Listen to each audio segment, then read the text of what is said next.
नमस्कार। ज्ञानवापी ये नाम आजकल हर तरफ सुनाई दे रहा है, लेकिन ये पूरा मामला आखिर है क्या? एक परिसर, दो अलग अलग दावे और इन सब के पीछे सदियों का इतिहास। तो चलिए आज हम सब मिलकर आस्था, इतिहास और कानून के इस पूरे ताने बाने को बिल्कुल तथ्यों के आधार पर समझने की कोशिश करते हैं। क्या खूब कहा है। सच की आदत है कि वो सतह पर आ ही जाता है, चाहे इतिहास की कितनी भी परतें क्यों ना हों। और ज्ञानवापी का मामला भी आप देखिए, कुछ ऐसा ही है। यहाँ इतिहास की परतें खुल रही हैं और वर्तमान में हलचल मची हुई है।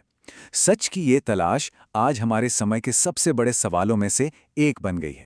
तो ये मामला है उत्तर प्रदेश के वाराणसी शहर का, जहां एक ही परिसर है लेकिन उसे लेकर दो अलग अलग दावे हैं।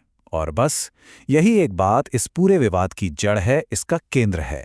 तो सवाल ये उठता है कि ये विवाद आखिर है किस चीज का? क्या ये सिर्फ आस्था का टकराव है, या फिर ये इतिहास की उन घटनाओं का नतीजा है जिनका सामना आज हमारा कानून कर रहा है? चलिए इस मामले की तह तक चलते हैं और इन सवालों के जवाब ढूंढने की कोशिश करते हैं। तो सबसे पहले और सबसे जरूरी सवाल, ये ज्ञानवापी विवाद आखिर है क्या? देखिए, हाल ही में क्या हुआ कि अदालत के आदेश पर एक सर्वे हुआ।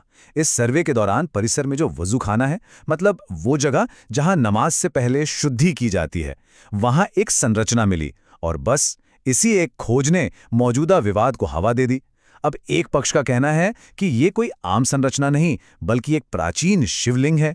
वहीं दूसरा पक्ष कहता है कि नहीं, ये तो उसी वजूखाने के फवारे का एक हिस्सा है। अब जब दो अलग अलग दावे सामने आए तो जाहिर है माहौल गर्मा गया। ऐसे में कोर्ट ने बहुत ही सधावा कदम उठाया। कोर्ट ने फौरन उस जगह को सील करने का आदेश दे दिया ताकि उस संरचना के साथ कोई छेड़खानी ना हो, वो सुरक्षित रहे। और हाँ, एक बात यहां पर साफ कर देना बहुत जरूरी है कि अदालत ने अभी ये बिल्कुल नहीं कहा है कि वो शिवलिंग है या फव्वारा। वो फैसला पूरी जांच पड़ताल के बाद ही होगा। तो ये तो हुई मौजूदा विवाद की बात।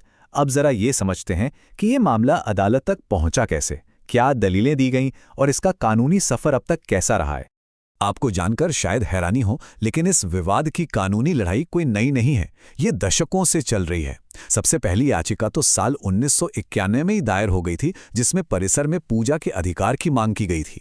खैर, मामला चलता रहा, लेकिन इसने असल में तूल पकड़ा साल 2021 में, जब 5 महिलाओं ने श्रृंगार गौरी की नियमित पूजा की इजाजत के लिए एक नई याचिका डाली। और बस इसी याचिका पर सुनवाई करते हुए 2022 में वाराणसी की एक अदालत ने पूरे परिसर के वीडियोग्राफिक सर्वे का आदेश दे दिया। और जैसा कि हमने पहले बात की, इसी सर्वे में वो विवादित संरचना मिली, जिसके बाद ये मामला पूरे देश की सुर्खियों में आ गया। तो ये तो हो गई कानूनी कहानी, लेकिन इस कानूनी लड़ाई की जड़ें कहाँ हैं? जवाब मिलता है इतिहास के पन्नों में।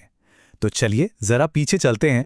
देखिए, जो ऐतिहासिक दावा है वो ये है कि आज जो ढांचा वहां मौजूद है उसे 17वीं शताब्दी में मुगल शासक औरंगजेब के हुक्म पर बनवाया गया था। और आरोप ये भी है कि इसे बनाने के लिए एक पुराने मंदिर को तोड़ा गया था। अब ये एक बहुत बड़ा दावा है, लेकिन यहां यह समझना भी उतना ही जरूरी है कि अलग अलग इतिहासकार और ऐतिहासिक स्रोत इस पर अलग अलग राय रखते हैं। मतलब इस विषय पर कोई एक सर्वसम्मत राय नहीं है।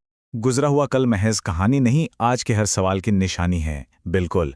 और इतिहास की यही जो थोड़ी धुंधली तस्वीर है ना, वही आज कानून के सामने सबसे बड़ी चुनौती है। तो चलिए अब इस मामले के सबसे जरूरी कानूनी पहलू पर आते हैं। अब बात करते हैं कानून की कसौटी की, और एक ऐसे एक्ट की जिसका जिक्र इस मामले में बार बार होता है। इस कानून का नाम है the places of worship act 1991। अब ये कानून कहता क्या है? ये बहुत साफ तौर पर कहता है कि 15 अगस्त 1947 यानी हमारे आज़ादी के दिन कोई भी धार्मिक स्थल जिस भी स्वरूप में था वो वैसा ही रहेगा। उसके धार्मिक कैरेक्टर को बदला नहीं जा सकता। इस कानून को लाने का मकसद ही यही था कि भविष्य में इस तरह के विवाद ना हो। हाँ, एक बात और, इस कानून से राम जन्मभूमि बाबरी मस्जिद विवाद को अलग रखा गया था। वो एक अपवाद था। तो अब आप समझ गए होंगे कि अदालत के सामने सबसे बड़ा कानूनी सवाल क्या है। सवाल यही है कि क्या ये places of worship act 1991 Gyanvapi मामले पर लागू होता भी है या नहीं। अब एक पक्ष की दलील यह है कि 1947 से पहले भी वहां पूजा होती थी, इसलिए उस जगह का धार्मिक चरित्र हमेशा से विवादित था और इसीलिए ये कानून यहां लागू नहीं होना चाहिए। वहीं दूसरा पक्ष कहता है कि नहीं, 1947 में वो एक मस्जिद थी, इसलिए कानून के हिसाब से उसके स्वरूप को अब नहीं बदला जा सकता। अब इसी बड़ी कानूनी गुत्थी को सुलझाने का काम अदालत का है। तो इतनी सारी बातें समझने के बाद अब हम आते हैं सबसे बड़े सवाल पर कि आगे क्या। देखिए, आगे का जो रास्ता है वो पूरी तरह से कानूनी प्रक्रिया से होकर ही गुजरेगा। अदालत को कुछ बहुत बड़े फैसले लेने हैं, जैसे कि कौन से ऐतिहासिक सबूतों को माना जाए, पूजा के अधिकार की सीमाएं क्या होनी चाहिए, और सबसे जरूरी 1991 के उस कानून की सही व्याख्या क्या है। ये सब तो अदालत तय करेगी। लेकिन हमें क्या करना है? हमें बचना है नफरत फैलाने से, अफवाहों पर यकीन करने से और सोशल मीडिया पर खुद ही जज बनकर फैसला सुनाने से। इंसाफ की अपनी एक चाल होती है, वक्त लगता है मगर हर सच का दीदार होता है। और सच में ये मामला भी हम सबसे धैर्य और हमारी न्यायिक प्रक्रिया में विश्वास की मांग करता है। तो आखिर में सबसे अहम बात यही है कि ज्ञानवापी का भविष्य क्या होगा, इसका फैसला कोई और नहीं बल्कि भारत की अदालतें करेंगी। एक नागरिक के तौर पर हमारी सबसे बड़ी जिम्मेदारी यही है कि हम इस पूरी न्यायिक प्रक्रिया का सम्मान करें और इससे भी ज्यादा जरूरी समाज में संयम और आपसी समझ का माहौल बनाए रखें। तो ये थी ज्ञानवापी मामले की पूरी तस्वीर। अगर आपको हमारा वीडियो पसंद आया तो हमारे चैनल को सब्सक्राइब करें और वीडियो को शेयर करें ताकि सही और तथ्यात्मक जानकारी ज्यादा से ज्यादा लोगों तक पहुंच सके। बहुत बहुत धन्यवाद।